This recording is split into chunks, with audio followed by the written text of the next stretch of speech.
Okay, and we are back with yet another video, and here we're gonna attempt to replace the USB-C port from the Anker speaker, which I figured out is damaged.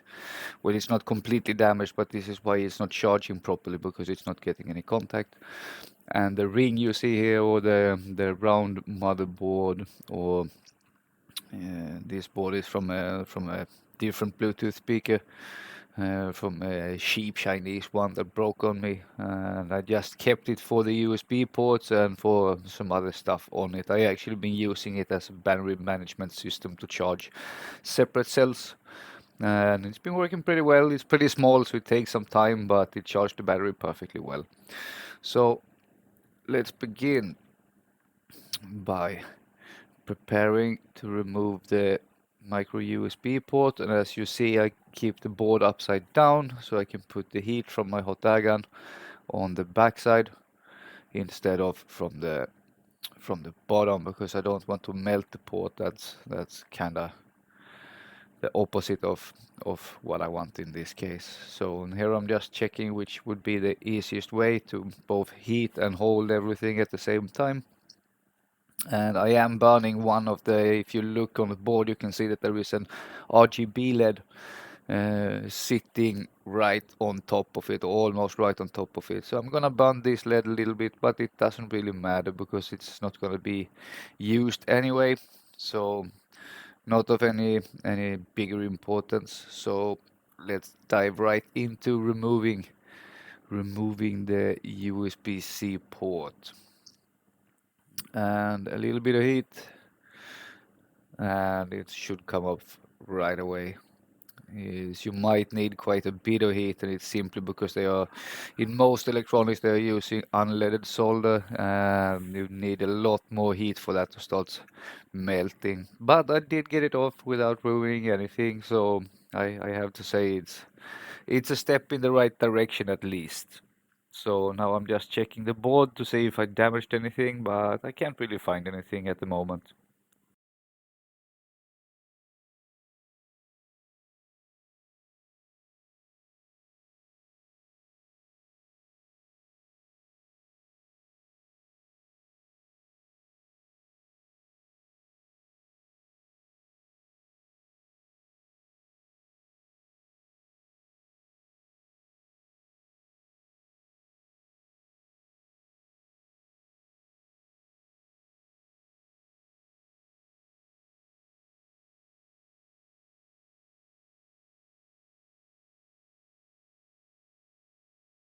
I'm also checking here to make sure that nothing has melted or been destroyed, because the whole idea is that if I can't replace the ports, to put them back together so I can still use the boards separately as they were supposed to be.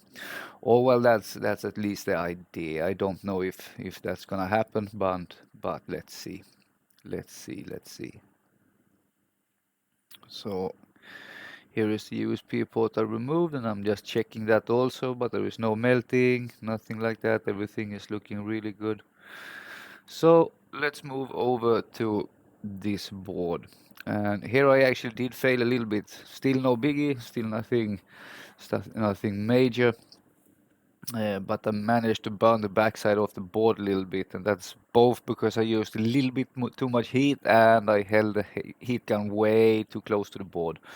I should have kept my hot air gun at least a little bit further away, but here we are. We learn from our mistakes. Fortunately, nothing was damaged, so the speaker still works perfectly fine. It's just, yeah, you're gonna see.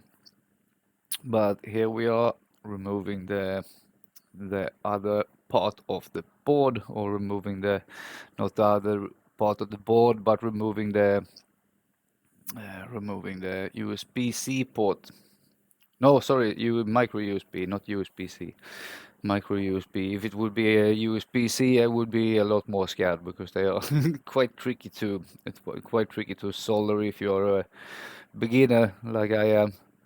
But as you see, we did get the ports out, and nothing is burnt. Here I'm just checking them to see if they actually might fit, and just by looking at them, it looks like we have a we're pretty close to a fit at least. Maybe not 100%, but not too far away from there neither. So here I'm checking the board again, and just to make sure that everything is clean, and I'm attempting to remove also some of the some of the old solder, so I can put some new fresh stuff on.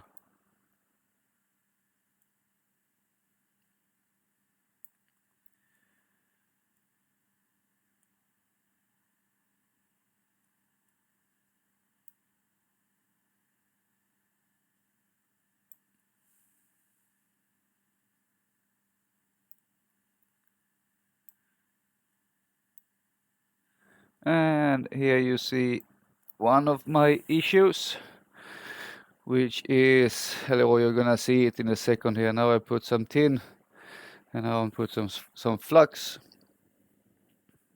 and I'm soon gonna start attempting to remove the flux, which sounds like an easy task, but I have to admit it was not. It was not an easy task to handle. And in this case, it's because I was cheap. I bought some really, really, really cheap solder wick. Same with my soldering iron. If I would have a proper soldering iron, it would probably work a lot better. So, yeah, regrets, but you learn the hard way. It's better to invest a little bit more, get quality tools, because you will thank yourself in the long run, instead of doing what I did here and just go for the cheapest stuff you could find on Amazon. I mean, it works. It does the job it's supposed to do, but take the iron for example. The iron per se is fine, but the tips are so bad. After you use them a couple of times, they are completely worn out, and they are still good enough to heat with, but they won't stick to any solder, and they have a really hard time transferring the solder over between the boards and the pins, and everything else that needs to be soldered. So it's definitely worth investing in a proper soldering iron. And I have a couple of investments I need to do to help my job get better too. But here, as you can see, I'm adding some tin. I added flux, and now I'm adding some, not tin. I'm adding solder. I'm adding solder to the joints, and that's just to mix the unleaded solder or the low melt solder with the solder that was already on the board, to change the viscosity to make it easier to absorb. And here you have my next issue. This solder wick is, I wouldn't recommend anyone to buy it. I don't remember what brand it is. I bought 2 packs at once, and it's just awful. It doesn't absorb the tin at all. A slightly, but that's it. So it doesn't really do that good of a job. It would have been better to buy, I guess, any other brand, but here we are. I'm gonna have to work with what I have. And moving forward, here, yeah, the solder wick was so bad it refused to absorb the solder inside the holes. So here I'm gonna cut the video, because what I do is I heat up the holes with the soldering iron, and I'm blowing through it with my breath, just to blow all the excess out. So yeah, here is where I'm starting to cut the video, because I'm just sitting for 10 minutes and blowing through holes. It's not gonna be an interesting thing to see. So I'm cutting through this, and we'll cut back once I'm done with all the blowing through. And here is another short segment. Now I don't remember exactly what it was I picked up when I had to walk away in this case, but nevertheless, I'm checking the traces. I actually managed to rip one trace, but this trace is not connected to anything. It's just an anchor trace, so it's not extremely important.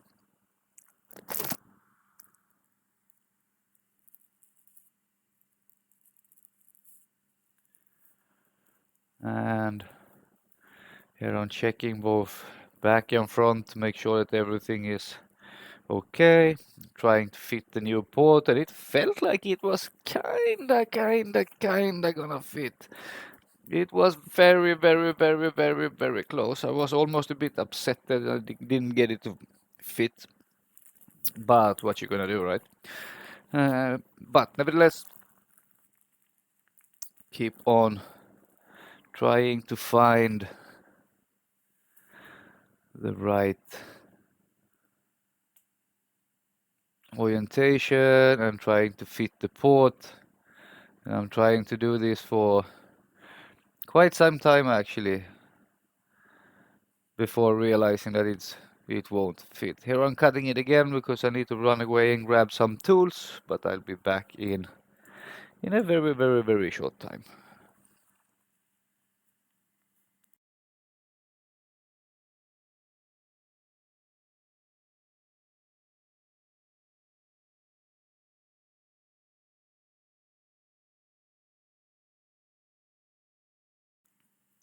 Yes, I needed to go and get my loop. This is another thing that I need to invest in. I need a proper microscope to be able to keep on doing this kind of stuff. With if it's bigger soldering jobs, then it's no problem. I have pretty good eyesight, but when it comes to tiny traces or ships with extremely small legs or stuff like that, then you really want a proper microscope so you see what you're doing, because like in this particular scenario, if I wouldn't have the loop, I wouldn't have any idea what was going on down there. It's you might see some things, but if you're looking for like tiny things, like if one of the legs or one of the pins of the port isn't properly soldered to the board, you wouldn't see that with your just with your naked eye. You would need something else to zoom in a lot more and be able to see clearly. So that's what I'm checking here, just to make sure that all the traces and everything is fine. And that's where I realized I managed to rip one trace. No, sorry, not one trace, one pad.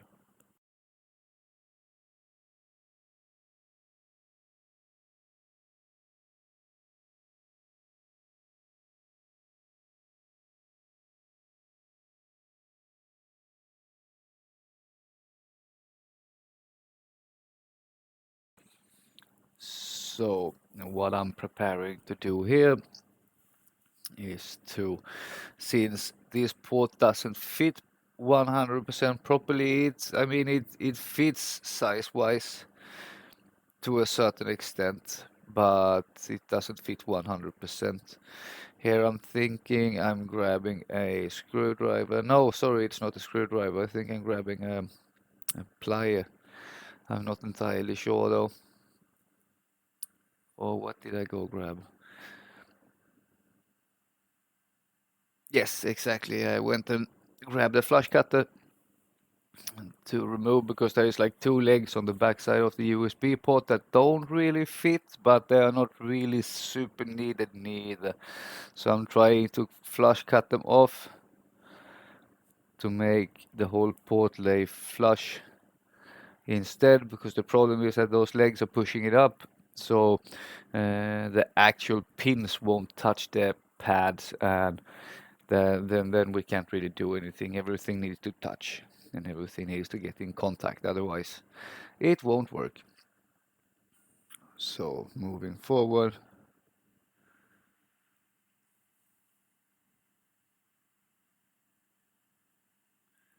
I'm trying to orient the port a little bit here to get it in the right spot. So I'm trying to check both the pads and both the pads and the pins to make sure that they align. And once they are aligning, the whole idea is to just put a little bit of solder on one of the anchor points to make sure that it's actually steady. Here I'm checking for other tips for my soldering iron, and just as with the other ones, this one is also really bad, but this one I haven't used that much, so I can still use it for a little while longer. And yes, this is very hot because the iron was, it's only been cooling for a couple of minutes, so it's still extremely hot, but I have no time to lose. So here we go. Putting everything back together again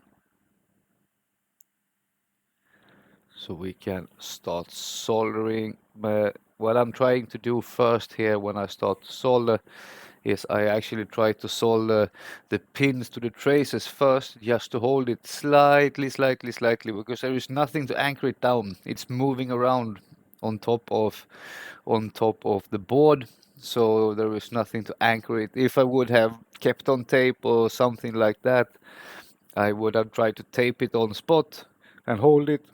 Or if I had anything similar to that, that might be useful. But unfortunately, I didn't really have anything to use, and I couldn't really come up with any good ideas of other ways of doing this. So here I'm trying to, as I said, I'm trying to align everything, and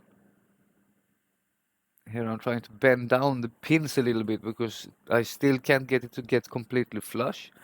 But if I can bend the pins just slightly, just so they get close enough to the pad to accept tin between the pad and the leg, that would be more than enough.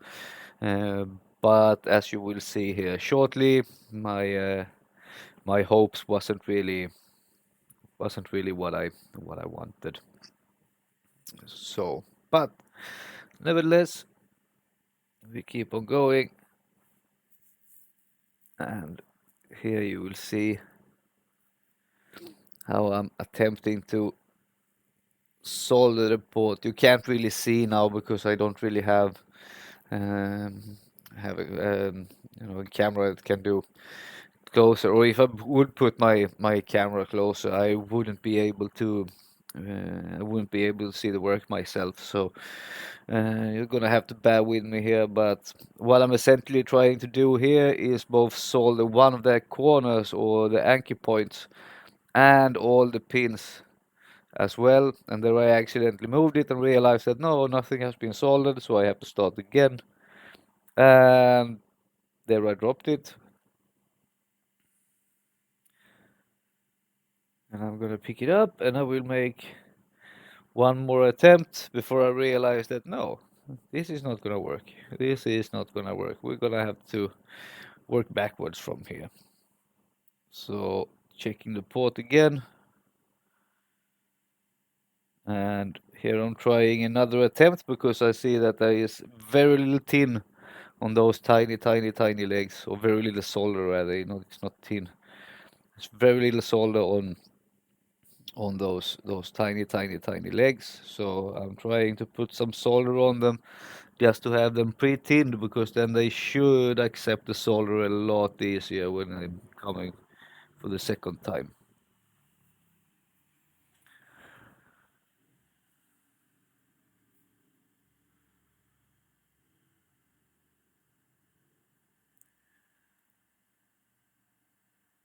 So keep on checking and keep on trying to put solder on those pins. And I got pretty happy. Now I'm gonna try to do the same thing on the motherboard without getting too much on there. Just enough for what we need. So, and it's basically just a good practice to pre-tin the pads no matter what, because then you have a little bit of solder on them, so it's so much easier just to melt them together. So now we try again, and I'm holding it in place, or somewhat in place, or rather I think it's in place here. So I'll start to solder it, and I get it to stick a little bit, but yeah, bear with me, you're gonna see what's happening.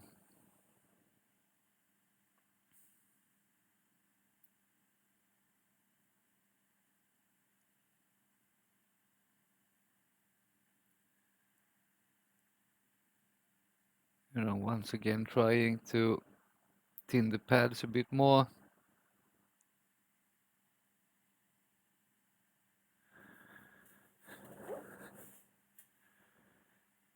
But yeah, I'm gonna try to solve it one more time, and I'm pretty sure it's after this time I'm giving up and realizing that this is gonna be way too hard without proper equipment and without. If I would have the exact right USB port, it would be a different thing. It would be so much easier then.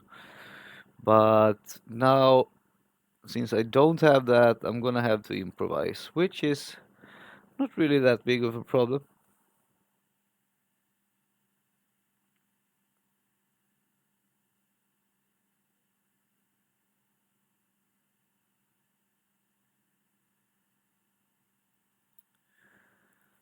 And right about here is when I start to realize that this is not gonna be that easy. Am I gonna attempt this one more time or am I giving up? What am I doing? What am I doing? Should I try? Yes, yes, I'm a stubborn person, so of course I'm gonna try one more time.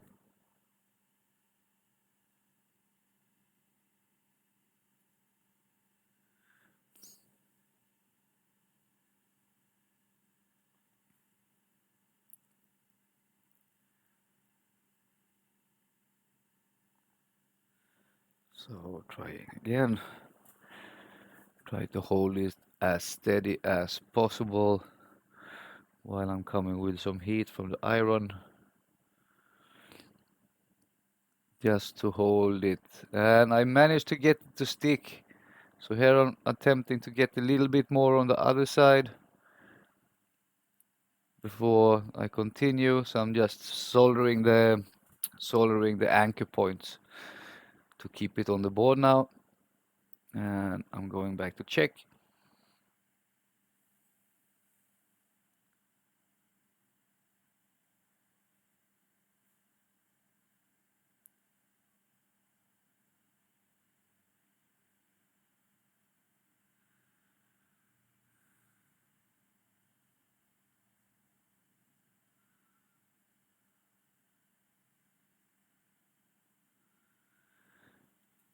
So now I'm gonna check the joints and everything, and right about now is where I realize that this is gonna be way too tricky and I'm gonna give up and go back and put the old port together again because this simply wasn't as simple as I was expecting. I'm not never expecting replacing a port to be simple, but I was expecting it to be at least a little bit more simple than this because this was a lot trickier than I expected.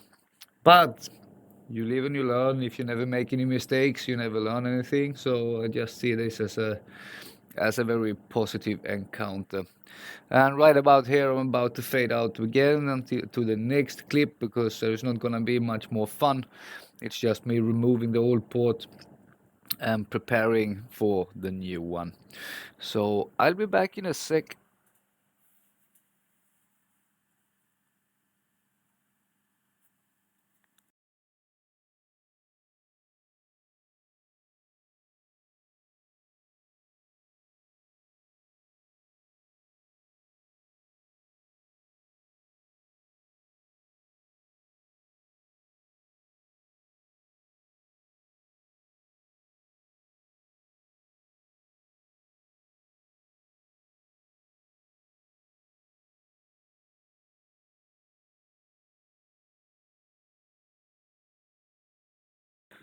So we are back here again with some Q-tips and alcohol to clean off all the excess, all the all the excess flux that has been added to the board when I have been making my soldering attempts. So this is just to clean it up a little bit to make it slightly easier to see what you're doing and to not have any unnecessary residue left on the board.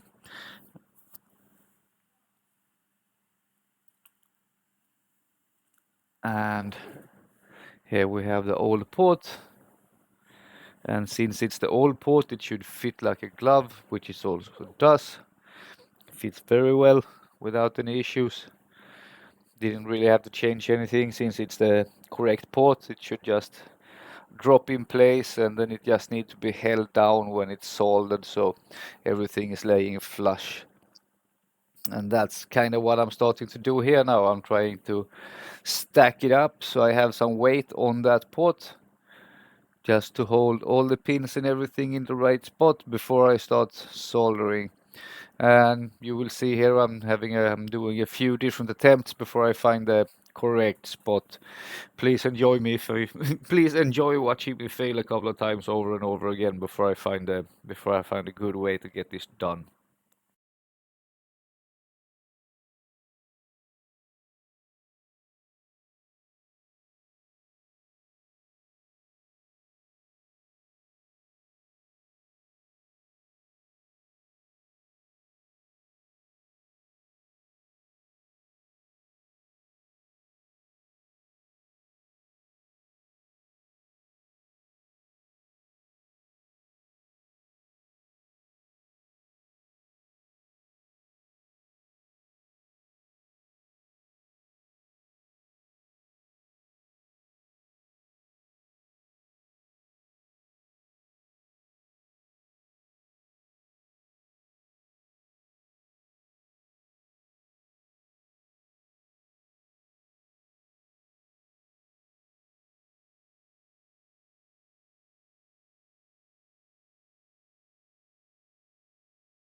And as you see, I've been trying a couple of different ways, but I haven't found anything that's been working well enough for me. Here I'm trying to put the screwdriver on a pair of tweezers to keep them closed, but that doesn't really work neither. So, but my last attempt is actually working, and yeah, this would be so much easier if I would have a proper clamp or a proper jig to put it in to hold everything in place until it's soldered on properly. But yeah, as I said, I'm working on a budget, so I don't really have that many things at the moment. I need to do something about that forward on. But now we are ready to solder the anchor points to hold the port where it's supposed to be, and make sure that it stays until I'm done with the soldering on the other side as well. So that's what we're doing here. And the port has been soldered and it's seated correctly, or as close as I could get it at least. So what I'm doing now is, as I mentioned, I managed to burn the board a little bit, so that's what I was checking just a second ago to see exactly how much did I burn the board. Is this gonna be okay? Is this too much? Too little? Did I screw it up? Did I? But fortunately for me, it wasn't that bad at all. So I'm not super worried. And once again, since I don't have a microscope, I have to check everything with my loupe. And I did buy this particular loupe for a completely different reason, but it works pretty well for this also. The only difference is that you really need to sit pretty close to see what's going on, and a microscope would be easier because then you would be magnifying it up to a monitor or a screen, and it would be so much easier to have both hands free. So here I'm trying to solder all the pins to get all the pins to get soldered to the pads on the board. Everyone except for one. I tried to solder the last pad also, but since I accidentally ripped That pad, there is no use, but it doesn't really matter that much since it's just an anchor pad and doesn't really do anything when it comes to power or anything like that. So that's more than cool. So now I added some heat to all the pins. And what I'm gonna do now is use my flashlight and my loop again just to see if all the pins have been correctly soldered. And there is one I'm seeing here that I'm not entirely sure of. So in a second here you will see me use my tweezers. I need to clean it off a little bit because there is a bunch of gunk, so I can't really see properly. Checking again. Still can't see properly because I got a bunch of threads from the Q-tip stuck on there, so I had to remove that to see properly.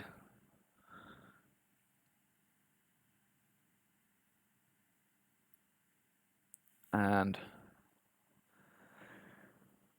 after checking here, I had to remove some more stuff to be able to see properly. And there is one pin I'm a little bit insecure of. It does look like it's soldered, but I'm not entirely sure.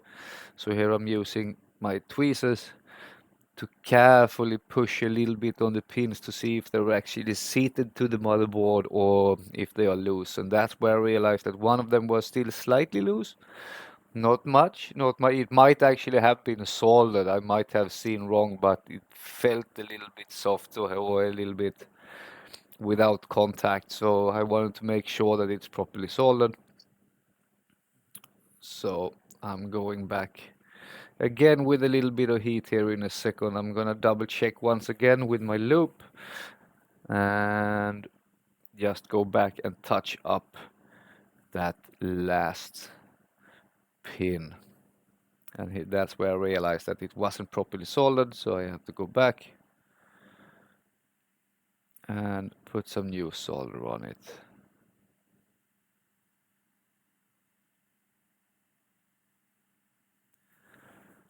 And done. No, I wasn't done. I needed to clean the tip off a little bit.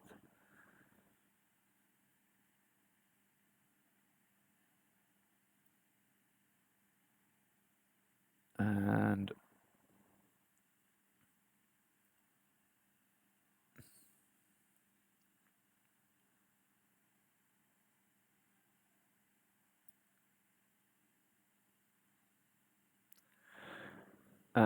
done this far. I'm gonna shape the port a little bit because that's why I wanted to exchange it, because the port it's wiggling too much and that's why it's not making good connection, which made the charger go from, it was charging with about an amp and then it dropped down to 0.014 amps and then it went up again to about an amp and then it dropped down again and it kept on fluctuating up and down like that.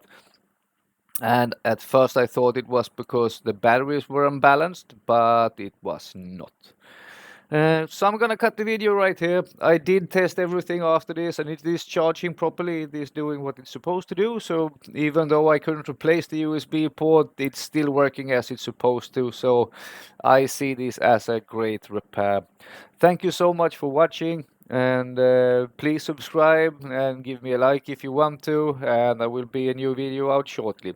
Have a great day. Ciao.